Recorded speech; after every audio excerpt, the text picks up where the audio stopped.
Active 911 is proud to partner with the Code 3 podcast. Active 911 designs technology for first responders to help heroes save lives. Learn more at active911.com.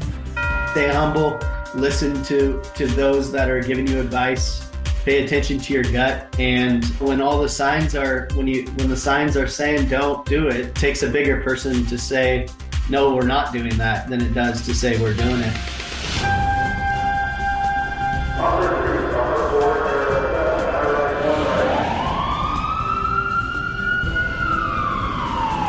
From Los Angeles, this is Code 3, the Firefighters podcast, hosted by award-winning journalist Scott Orr. Now, here's Scott.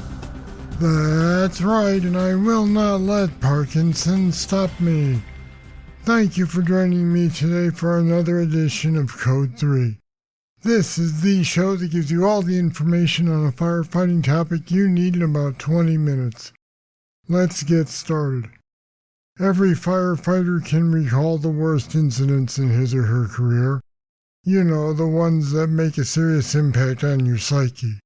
They may not have realized it at the time, but these are the days that help shape their philosophy. You might remember that I was a helicopter pilot years ago. In flying, we called these kinds of days the times we scared ourselves. You invariably learn some lessons from these times, and usually humility is one of them. The realization that you could have had a very bad day is burned into your mind.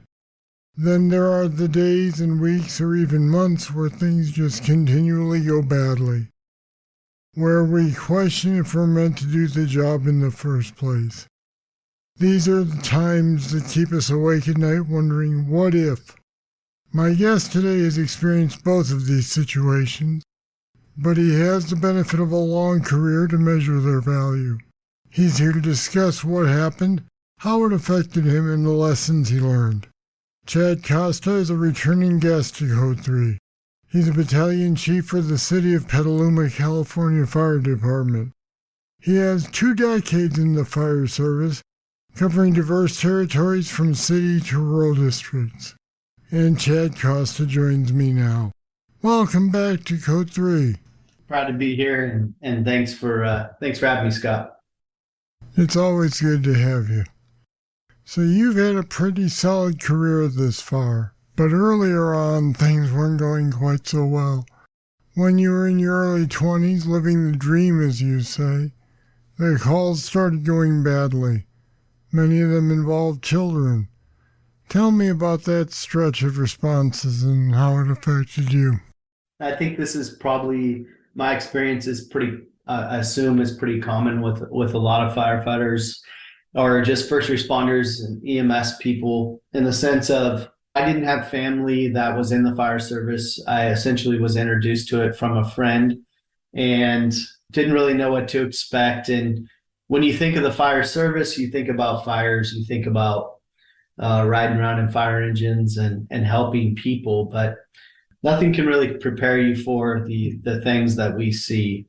And fire services made significant strides with mental health, with peer support, with just helping people understand how to deal with these types of calls, and how to talk and communicate and really take care of yourself, and how to recognize when things are going on. And that's what happened to me, is essentially I had a stretch, a short period of time where there was, unfortunately, I think, this is going back 20 something years, but, somewhere around 8 fatality incidents, with the oldest being 18 years old. So some infants, younger children, vehicle accidents, just you name it, things occurred. And essentially what happened was I didn't realize it, but it was affecting me pretty significantly. Looking back, there was a period of time, I'm a pretty outgoing person, outdoorsy, talk, communicate, have friends, pretty typical male in his 20s. And all of a sudden, I was kind of turned into a recluse. I was somewhat depressed, just not myself. And I had no clue. I had no clue of what was going on. I didn't realize that this is what was happening to me. And it really was wearing on me to a point where I started questioning my abilities as a firefighter. I started questioning my abilities at doing this job. There was alcohol involved. It was a rough stretch, and it took a chief officer of mine knocking on my door early one morning with some kind of pastor he had brought with him.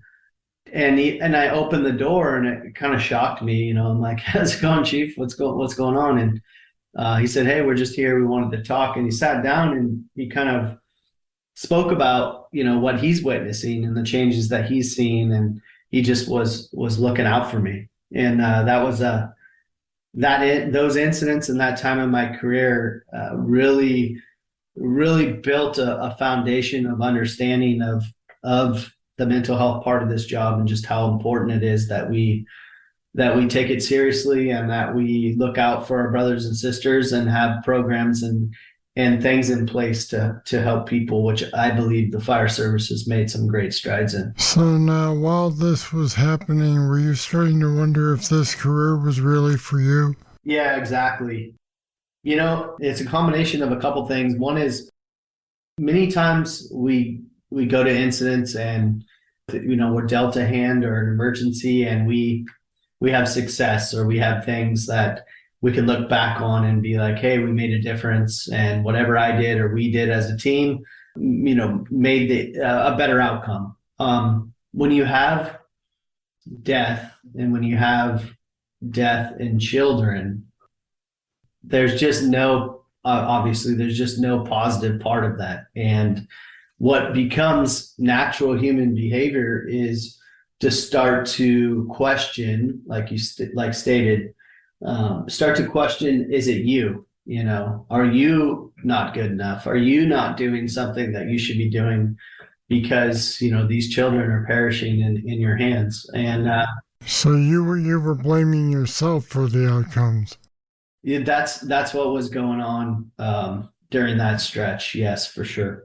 Were you treating it like the old theory of just suck it up and go on? I've spent a lot of time in my life, after this, reflecting back on that stretch in my career, and to nobody's fault. I was raised in a fire service that is calloused, and there's a culture there of weakness.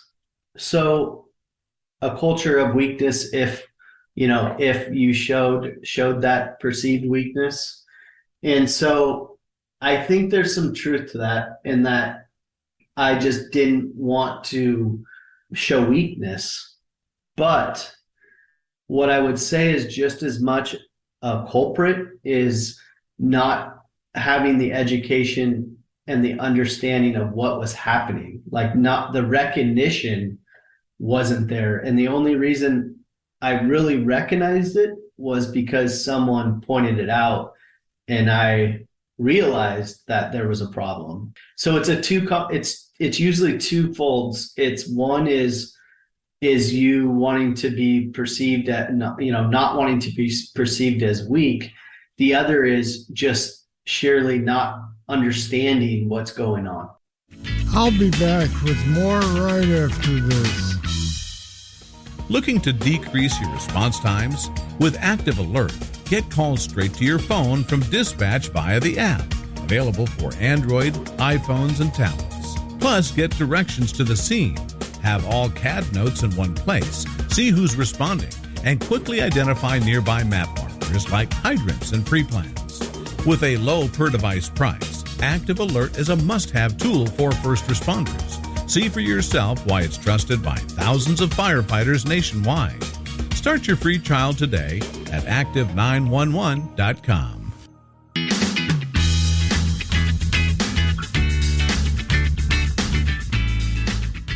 Now, several years later, you moved on from that. You passed the engineer's exam, you promoted. Then at a fairly young age, you made captain. You have said you were a decent company officer, but you lacked humility. That can seem like an intangible, but it resulted in a very tangible situation. So what happened on V-Day in August 2010? I get chills thinking about it. So essentially what I'm to articulate what you just said is, and I think it's pretty common in the fire service today, especially is because of the growth of the fire service, because of mass retirements and a lot of things.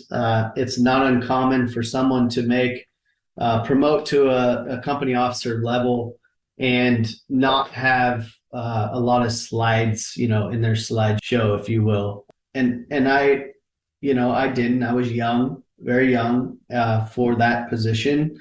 And I had incidents that went well, and I was pretty, confident in my abilities. And until that day that a commercial structure fire, I was a division responsible for the roof, and then responsible after that for most of the interior operations, not all of it. But essentially, I sent 7 people into a building that collapsed. And, there was a moment in time where, in that moment, that, I wasn't sure if I just killed 7 people. All of them made it out and there were no injuries. But yeah, this job is quick to catch you, off guard. It's quick to make you realize that you're not what you think you are. And I think that day my culture and what I was built off of was aggressive interior firefighting, and I think that's good as long as you have the ability to recognize when it's not. And I didn't that day. I stuck with that aggressive interior firefighting mentality. And, I almost had to, live the rest of my life regretting that. So just the message to go out to everybody is stay humble, listen to those that are giving you advice, pay attention to your gut. And, when all the signs are, when the signs are saying don't do it, it takes a bigger person to say, no, we're not doing that, than it does to say we're doing it. And that was an eye-opening experience for me that day. Well, take me back to that day. Essentially, a large commercial building, an older building that had been renovated multiple times. It was a post office at the time of the fire. We had what I would say, light smoke showing from the front of the building. It was a difficult building to get into, as you can imagine, in a post office. But what appeared somewhat benign and what appeared as an incident that we would be able to aggressively attack and put out, there were some signs early on that wasn't the case. So once we made the roof, once a hole was cut, it was obvious that the fire was pretty well established in the attic of the building. All the signs were pointing that that fire was progressing in the attic from the front of the building to the rear of the building. There was signs of smoke coming from vent pipes and things like that.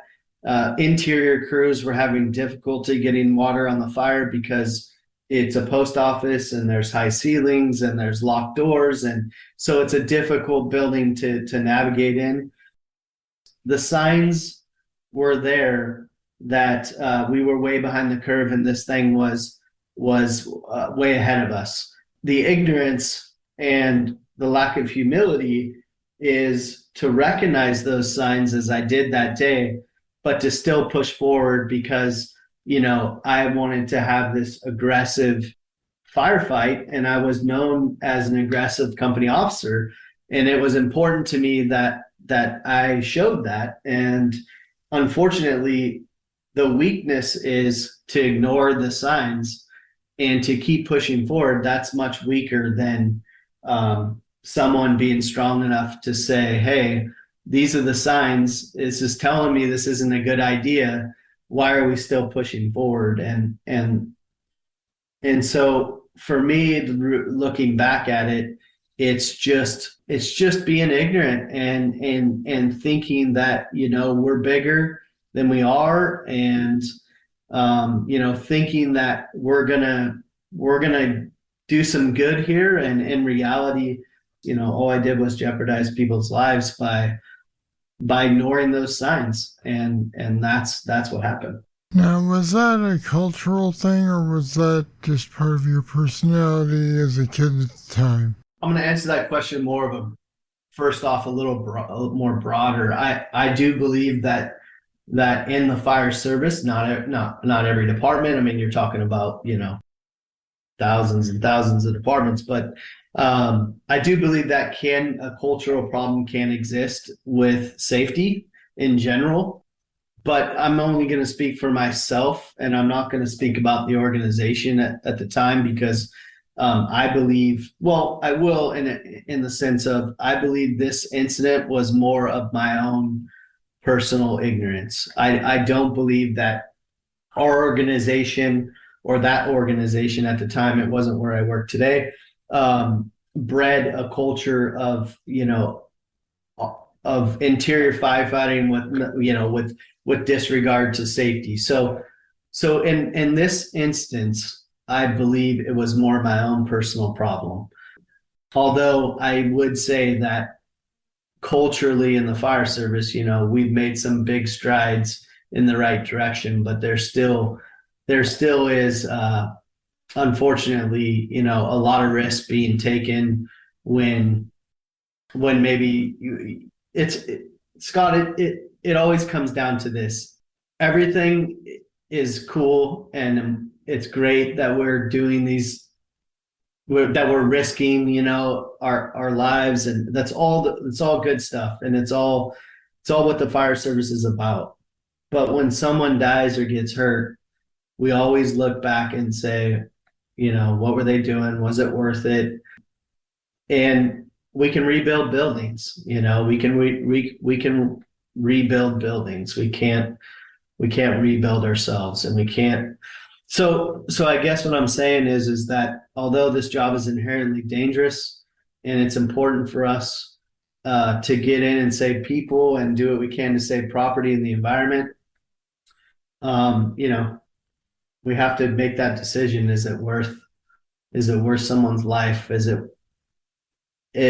worth having to go to a mother and say, you lost your son? And that's the part of me that's changed, over these years in this service. Is I'm still super aggressive. I still consider myself, an interior firefighter. I still consider myself an aggressive wildland firefighter, but there's a lot more thought that goes into the risk and the signs that are in front of me than ever was before. And honestly, what the trigger of that change was, that day, unfortunately.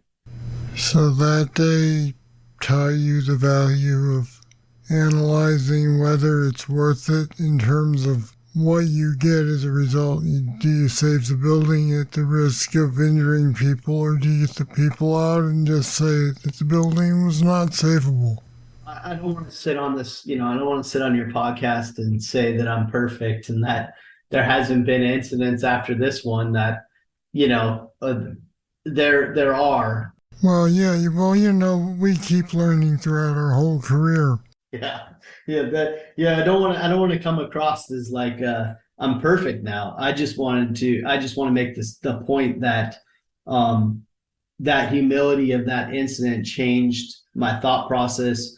It changed how I go about doing my business, and it really kicked me, pretty hard in the mouth, there's a lot of sleepless nights, and a lot of sitting down on the chair and just really thinking about myself and how I lead, and we all have these incidents, and it's just hopefully people learn like I did that we're not bigger than this job, and sometimes we just got to get out of our own way, if you will. I like that. Well, I hope that hearing about your experiences will help other young firefighters avoid getting into the same situation themselves. Thanks for talking with me. It was good to have you back on Code 3 again. God, I appreciate it, and I enjoy your podcast, and I look forward to the next one. And there's more about Chad's experiences and what he learned from them on our website.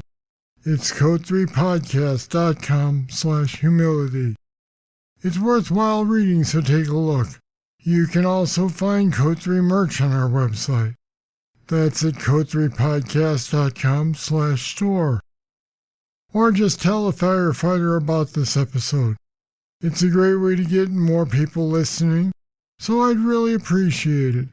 Chances are they will too. If you like the show, they'll probably like it as well. All right, that's it. That's all for this edition of Code 3. Thank you for listening. I'll be back next time with more, and I hope you'll be here too. I'm Scott Orr, and until then, stay safe. To contact us, get more information on today's show, or to subscribe to the podcast, go to code3podcast.com.